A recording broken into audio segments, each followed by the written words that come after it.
Aku tahu, kamu mungkin peduli, kamu mungkin hanya ingin membantu, tapi kenapa rasanya aku malah jadi semakin kecil setiap kali kamu datang dengan perhatianmu?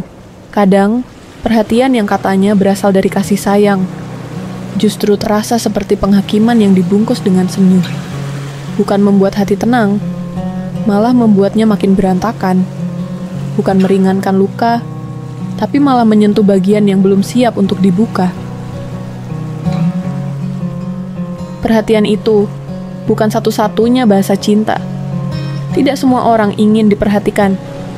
Bukan karena mereka membenci kasih sayang, tapi karena mereka sudah terlalu lama bertahan sendirian. Mereka sudah terbiasa menata luka mereka sendiri, dalam diam. Bukan karena sombong, tapi karena itu satu-satunya cara agar tetap bisa berdiri di dunia yang sering tak peduli. Ada orang yang lebih nyaman jika kamu duduk di sampingnya tanpa bertanya, daripada memaksa membuka luka yang belum ingin mereka tunjukkan. Ada orang yang hanya ingin tahu bahwa kamu ada tanpa harus kamu ucapkan. Kadang, diam lebih menenangkan daripada 1000 kata peduli yang terasa seperti kasihan. Saat niat baik terasa seperti penghakiman. Contoh, kenapa kamu jadi tertutup sih sekarang? Kamu tuh nggak boleh nyerah dong. Lihat, orang lain aja, mereka bisa kok. Kalimat seperti itu mungkin kamu ucapkan dari niat yang baik, tapi baginya itu seperti tanda bahwa kamu tak benar-benar mengerti, seolah kamu menilai, mengukur, dan membandingkan, padahal yang dia butuh cuma dimengerti. Bayangkan luka yang belum sembuh, lalu disentuh dengan jari yang kasar. Bukan karena jari itu jahat, tapi karena tidak tahu bahwa sentuhan sekecil itu bisa sangat menyakitkan. Cara mencintai yang tidak menyakiti. Kalau kamu peduli, dengarkan. Kalau kamu sayang, hadir saja. Kalau kamu ingin menolong, jangan paksa dia bicara. Jangan tanya terus kenapa. Cukup temani dia lewat keheningan. Kita sering lupa bahwa tidak semua orang butuh diselamatkan dengan kata-kata. Ada yang cukup dengan pelukan. Ada yang lebih tenang kalau kamu cuma ada di sana, diam, tapi nyata. Tanyakan pada dirimu sendiri, kamu benar-benar ingin membantu, atau kamu hanya ingin merasa dibutuhkan? Refleksi diri, belajar, jadi lebih peka. Jujur saja, kita semua pernah merasa seperti pahlawan dalam cerita orang lain. Merasa bahwa perhatian kita adalah yang paling benar. Tapi hidup tidak sesederhana itu.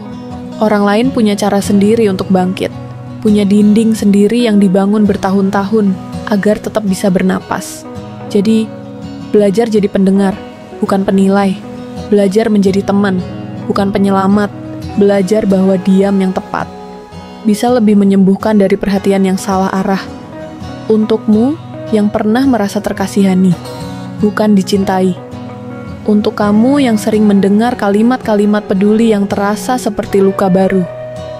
Kamu tidak salah karena merasa tidak nyaman. Perasaanmu valid. Kamu tidak harus membuka semuanya hanya karena orang lain ingin tahu.